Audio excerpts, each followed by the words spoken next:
My bag later. Yeah, that's quite it. Yeah. That's the. Your Excellency, welcome. That's Baba's last one. As the one who had that message with Baba before, you say, Baba, what would you like to be remembered for?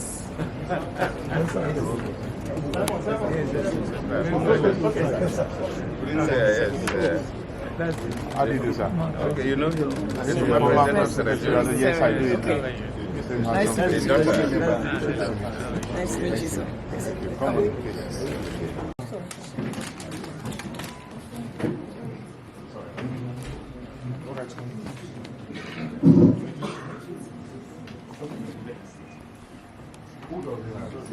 Your Excellency, Your Excellencies, and indeed, the most welcome guest in this house, former President Goodluck is here. We most welcome you to humble abode. Thank you for coming. Baba was definitely one of your biggest fans, for the one reason that you were one of those that provides, and several of our colleagues at Ferry. Your Excellency, we have seated here the acting leader of our Ferry, Oladipo Olaito. Next on his right is the former Deputy Governor of Lagos State, Senator Akerele Bagna, is a leader in the Ferry. And we have one of our leaders, Shoni Barrett, as he too was a member of the 2014 National Conference. We have the National Public Secretary of our Ferry. Enjoying the fact that it's like coming home to my real home, my political home. And I was particularly very delighted when you told me you will be paying an official visit to the members and friends of Papa. So, ladies and gentlemen, let me introduce the members of the delegation. We have, of course, our former president, formidable, dedicated, absolutely loyal to this nation, Dr. Jonathan.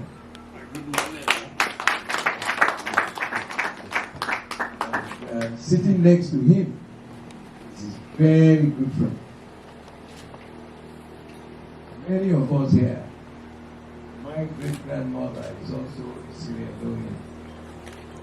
So you have a lot of roots of people in this country. That is the former president of the Republic of Sierra Leone.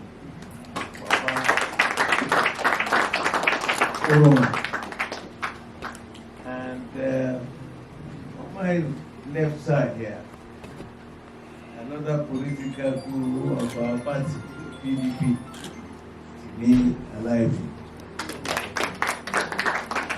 And our good son to the president is Uchukwu Stanley.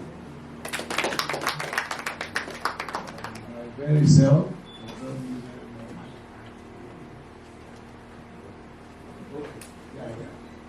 We have also another political stalwart, man who bright, who followed President. So, Mr. President. Thank you. Let me appreciate my good friend, the immediate past president of the Republic of Sierra Leone, and his vice-president,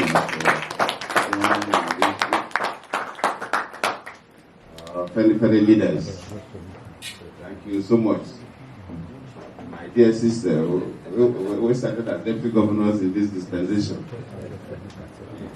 Thank you. And the children of our late leader, thank you for coming to receive us today.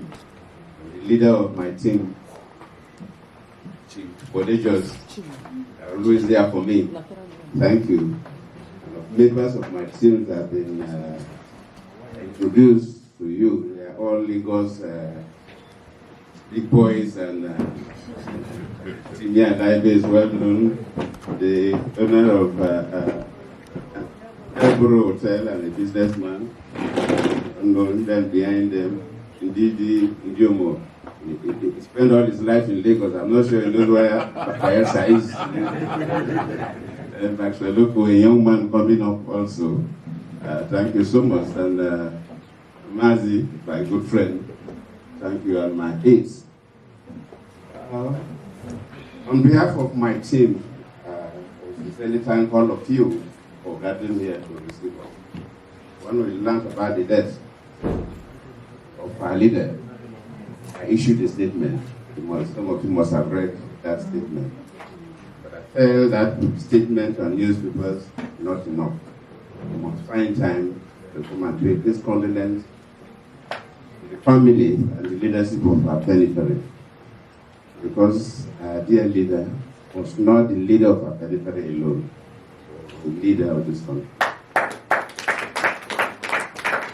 He was a man with enormous wisdom and courage and the willingness to do the right thing for this country. He believed in truth and he believed in justice. And no nation can grow when there's no truth, when there's no justice.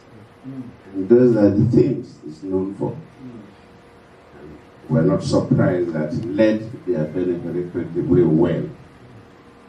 Because I didn't know the issue of 2014 National Conference will even come on board. And without people like him and the leaders here, probably that conference wouldn't have taken place.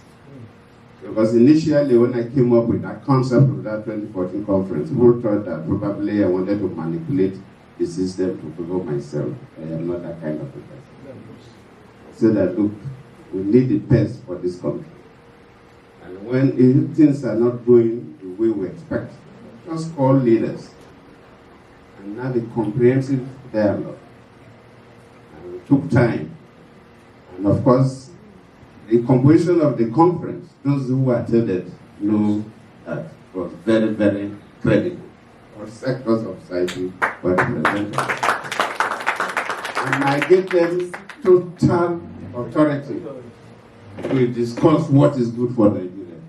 I remember at the beginning when there were some issues, the leadership came to me in my office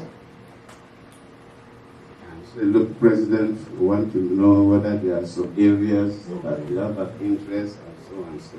I said, look, I can't even advise you because you are more experienced than me. By divine providence, I'm the president.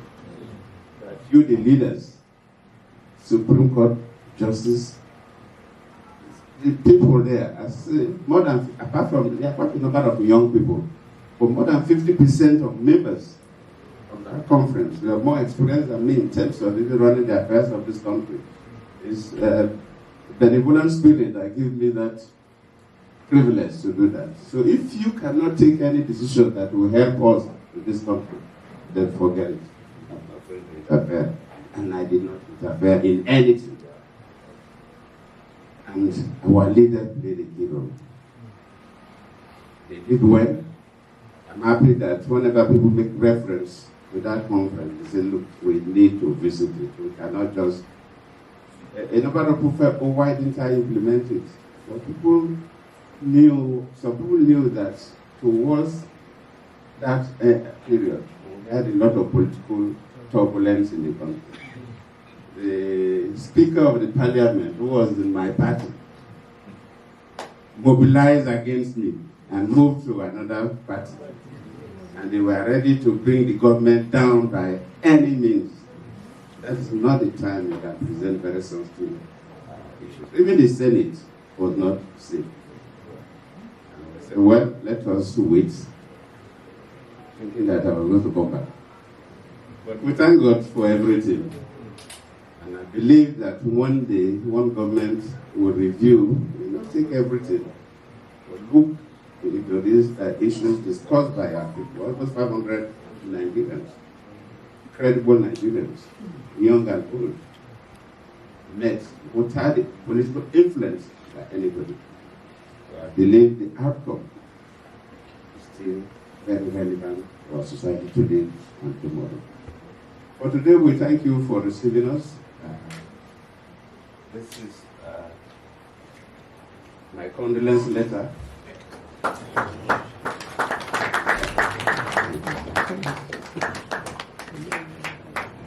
So pay this condolence to the family, and I assure you that I've been informed that is the leader of the planning committee.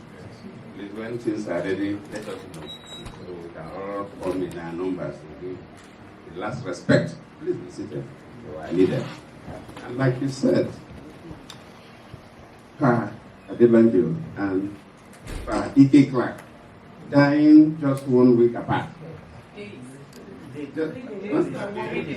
days apart signifies something. These two people were our top leaders. Ike Clark of the South, our leader Southwest, and two of them were good friends. Two of them about 96, 97, with the same age. And two of them died 3 days. That speaks volumes, which I didn't want to go in. But I believe that collectively we will work together for the interest of this country. I thank you all.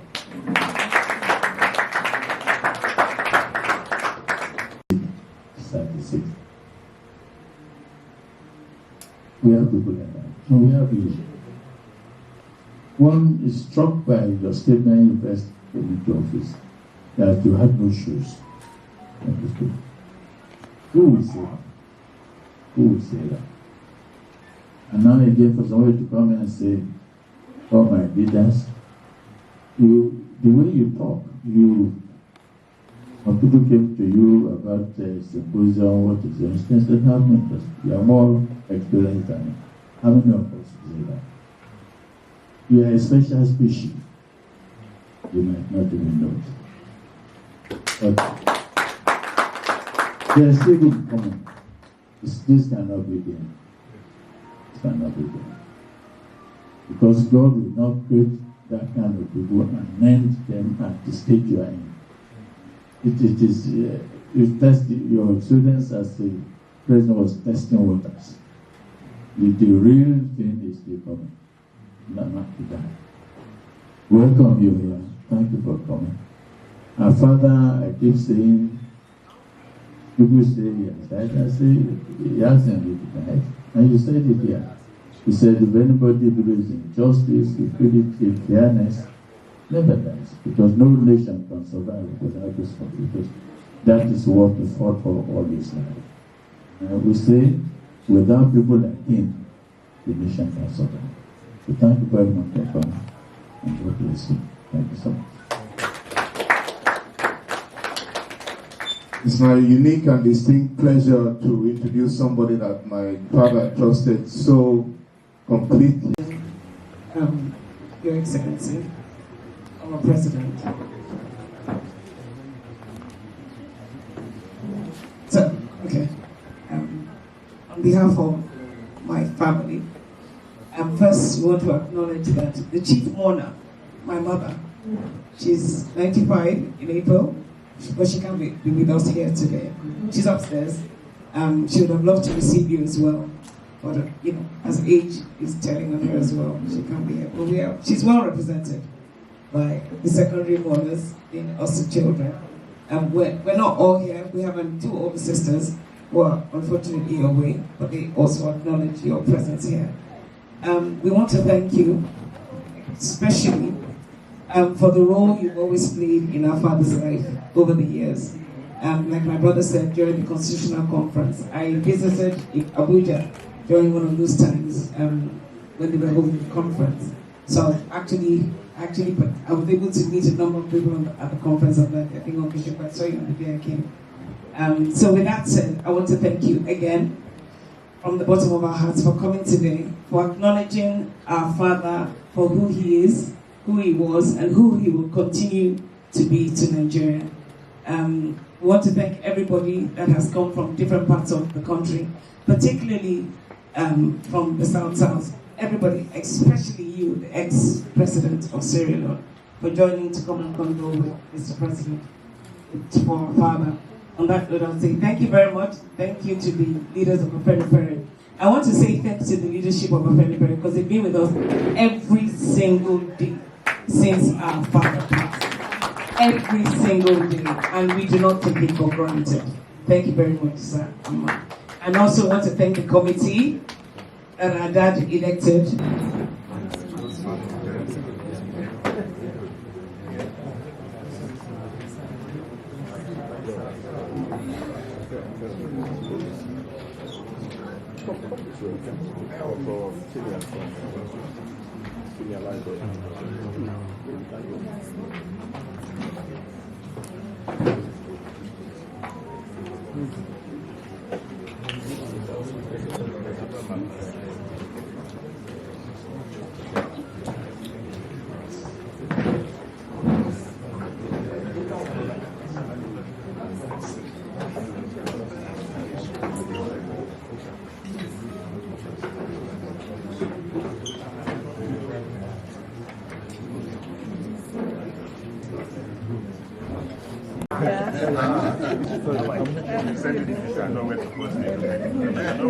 Sorry, can I just...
Original Nigeria.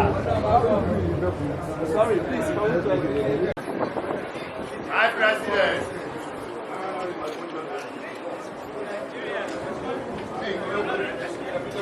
We miss you, sir.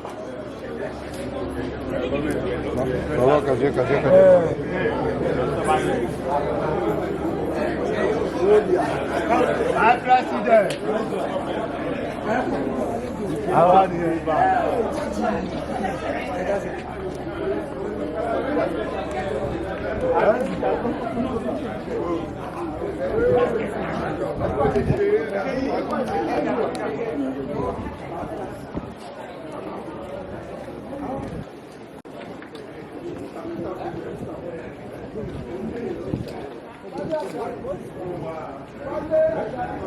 working now.